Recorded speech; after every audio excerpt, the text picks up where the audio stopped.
Corinthians 12:2 ഇപ്രകാരം എഴുതിയിട്ടുണ്ട്: ഈ ലോകത്തിന് അനുരൂപമാകാതെ നന്മയും പ്രസാദവും പൂർണ്ണതയുമുള്ള ദൈവഹിതം ഇന്നതെന്ന് തിരിച്ചറിയേണ്ടതിന് മനസ്സ് പുതുക്കി രൂപാന്തരപ്പെടുവിൻ.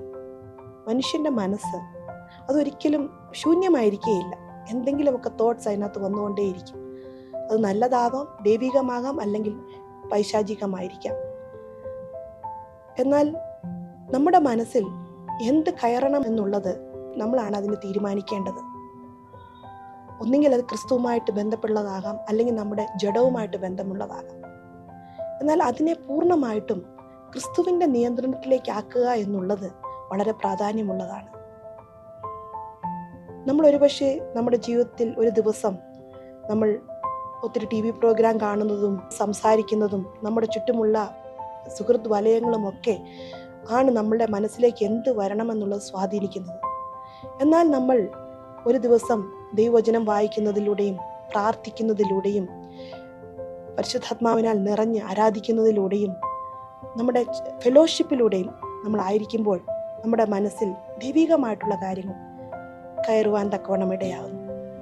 ഇന്ന് നമ്മുടെ പ്രാർത്ഥന നമ്മുടെ മനസ്സിനെ രൂപാന്തരപ്പെടുത്തി ക്രിസ്തുവുമായിട്ട് അടുക്കുക എന്നുള്ളതാണ്.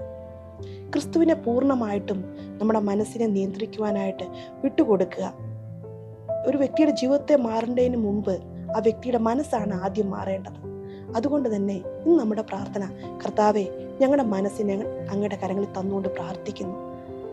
അതിനെ നിയന്ത്രിക്കുവാനായിട്ട്, അതിലേക്ക് എന്തു പോകണം, എന്ത് ചിന്തിക്കണമെന്ന് നിയന്ത്രിക്കുവാനുള്ള ആ ഒരു കൃപ അങ്ങ് ഞങ്ങൾക്ക് തരുന്നതിനായിട്ട് നന്ദി. നമുക്ക് ഒരുമിച്ച് പ്രാർത്ഥിക്കാം. ദൈവമായ കർത്താവെ, ഞങ്ങൾ പ്രാർത്ഥിക്കുന്നു, ഈ ലോകത്തിന് അനുരൂപമാകാതെ മനസ്സ് പുതുക്കി രൂപാന്തരപ്പെടുവാൻ തക്കവണ്ണം കർത്താവെ ഒരു കൃപ അങ്ങ് ഞങ്ങൾക്ക് തരണം.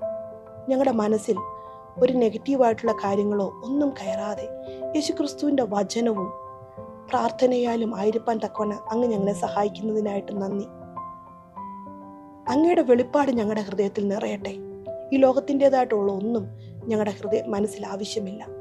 അങ്ങ് ഞങ്ങളെ സഹായിക്കണമേ എന്ന് പ്രാർത്ഥിക്കുന്നു. ഞങ്ങൾ അങ്ങയെ സ്നേഹിക്കുന്നപ്പ, ഞങ്ങൾ അങ്ങയെ ആരാധിക്കുന്നു. എല്ലാ മാനവ മഹത്വവും യേശുവിൻ്റെ നാമത്തിൽ. ആമേൻ.